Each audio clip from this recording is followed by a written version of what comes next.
Oke, Pak Susno, kalau pelakunya anak di bawah umur begini, bagaimana sanksi pidananya? Baik, pertama saya ucapkan ikut prihatin, ikut berduka pada para korban. Semoga cepat sembuh semuanya. Untuk anak ini termasuk kategori anak di bawah umur, maka penyebutannya pun sesuai undang-undang tentang peradilan anak itu bukan tersangka, tapi anak yang berkonflik dengan hukum. Ya. Kemudian untuk prosesnya, peradilannya pun adalah peradilan sesuai dengan hukum acara peradilan untuk anak-anak. Ya. Yang hukumannya pun itu kalau nggak salah setengah daripada ancaman hukuman yang diberikan. Nah, permasalahannya bukan soal hukuman yang diberikan, tapi kita belajar dari kasus ini bahwa Polri telah mengatakan bahwa ini pelaku tunggal dan sebagainya. Kalau saya katakan ini tidak tunggal ya. Mengapa tidak tunggal? Karena untuk membuat bom yang sedemikian banyak. Tidak tunggal? Tidak, karena ada orang lain yang memasok atau tempat membeli daripada bahan peledak. Dia kan tidak bikin bahan peledak sendiri. Entah dibeli langsung atau dibeli online atau dibeli di pasok. Ini berarti orang ini terlibat. Berarti Bapak mau mengatakan terlalu terburu-buru mengatakan pelaku tunggal gitu? Iya, karena ada orang lain yang terlibat. Ya. Yang memasok bahan ini atau tempat membeli bahan ini harus diperiksa gitu.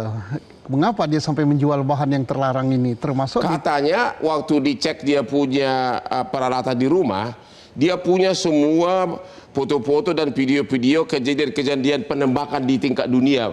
Ya, berarti dia memang sudah terobsesi. Iya, terobsesi. Ya, penembakan di sini, negara ini dia punya katanya semua. Sampai di senjatanya pun ditulis. Nah, sekarang harus dilacak dari mana dia dapat alat ini. Ya. Kemudian adakah instruktur yang memberikan bimbingan kepada dia untuk membuat alat seperti itu? Ya. Atau dia meracik sendiri?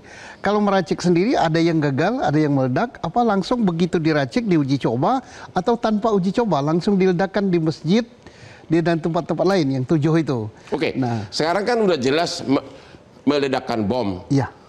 Polisi mengatakan bukan terkait dengan teroris.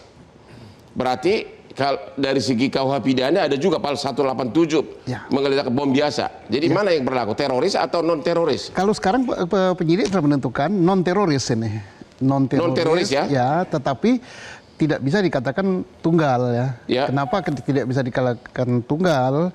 Yaitu kita harus lacak bom ini tidak terjadi serta-merta tidak dibeli di toko dalam bentuk bom. Tapi artinya setidak-tidaknya ada pemasok yang melanggar hukum gitu loh. Iya. Dan itu harus disidik begitu? Ya harus disidik. Kenapa dia menjual bahan itu? Kenapa kalaupun seandainya dalam meracik itu ada orang lain yang memberikan petunjuk juga harus kena juga. Artinya terlalu dini untuk menyimpulkan ini adalah pelaku tunggal, apalagi si anak mungkin belum begitu sadar sehat untuk diminta pertanggungjawaban. Oke, ketemu lagi di Hot Room, kita istirahat dulu. Jelajahi cara baru mendapatkan informasi. Download Metro TV Extend sekarang.